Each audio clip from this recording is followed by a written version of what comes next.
What a crazy game. So let's talk about this game of the Bulls versus the Bucks. I want to talk about this game and also about this Miami Heat and Indiana Pacers game. Let's talk about these games real quick. First, this Bulls and Bucks game was amazing. It was honestly one of the games where you just go like, "Oh my God, are they really gonna do this right now?" It wasn't a game which had a lot of flashiness. There are two teams which are not. Well, it's one team which is not that exciting in the Chicago Bulls, and a team which is like prime time. With the Bucks. And honestly, the biggest thing about this game that we saw was the clutch time moments. In this game, Dame went to sleep. He did not get up, even though he had 13 assists and he played great throughout the entire game. In the end of that run, he was not there.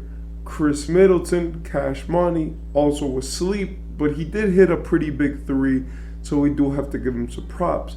But this game was mostly predicated on the Bulls just absolutely coming back and really winning this game in overtime. Like the Bulls, they were down in the second quarter, then they came back in the third, and in the fourth, they tied, which basically made it go to overtime.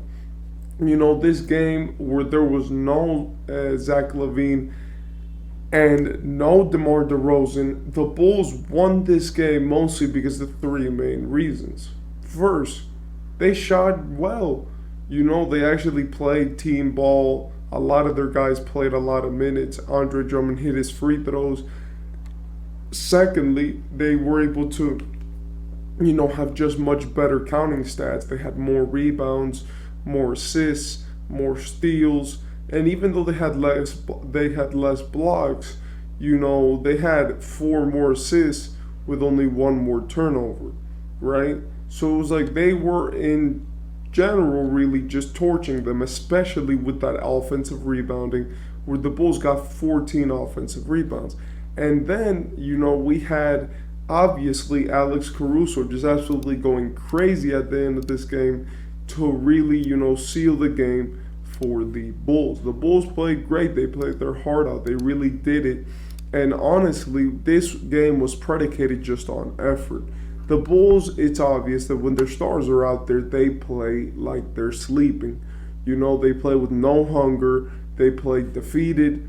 They play, to win, but they don't really, it's obvious that when their stars are out there, they're stars who are guys who have been in the league, and who have had time around, the game. They know that the Bulls are trash. You could see it in DeMar and in Zach LaVine, and especially with those two guys. Well, not DeMar, especially with Zach LaVine, which is supposed to be their real star. Zach LaVine is lazy. He's not good at carrying teams. He's never been, and he only got to the playoffs last year, and it was because of a play-in win, which even though they wanted the play-in, it's still crazy to me that they wanted the play-in, but in the playoffs, they did nothing. They got one game on the Bucks, which was because the Bucks last season were playing like trash, and no, not on the Bucks, but they got one game on the Bucks, the one time that they actually did play in the playoffs, and they've done nothing since. I feel like the reason why this happens is because their stars, especially Zach LaVine, are chokers. DeMar, when he came to the Bulls, he was the closer, and he did have that chip on his shoulder to go and win some games. But like that loser culture just has kind of spread for this team.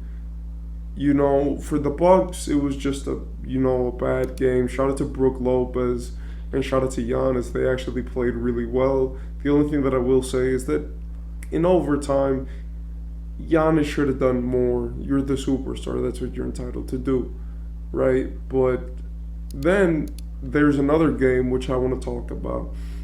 And this game really, really was a show, if we're being 1,000% honest. And this is the Heat versus Pacers game. In this game, the Heat went off against the Pacers, and honestly, this was no easy task. The Pacers play at such an absurd pace that it takes a team, which is flexible with their offense to be able to keep up. If we're being honest, the Pacers, they took 12 more shots than the Heat, and the Heat still won this game, which is, apart from a testament to the Heat's offense, also a testament to how incredibly ridiculous the Pacers play. Like, if you guys don't know, getting 100 shots a game up is not normal. It's not. And even if it is, they would have to be all 2-pointers for that even to be close to normal. So getting 98 shots with 43 of them being threes is honestly impressive. In this game, Obi Toppin played great. Tyrese played great. Miles Turner played badly. Bruce Brown played okay. But really, what this game was predicated on was the stars versus the stars.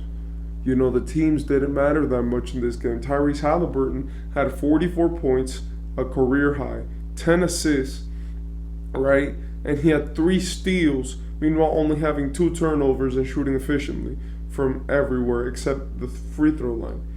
He was amazing. He was amazing.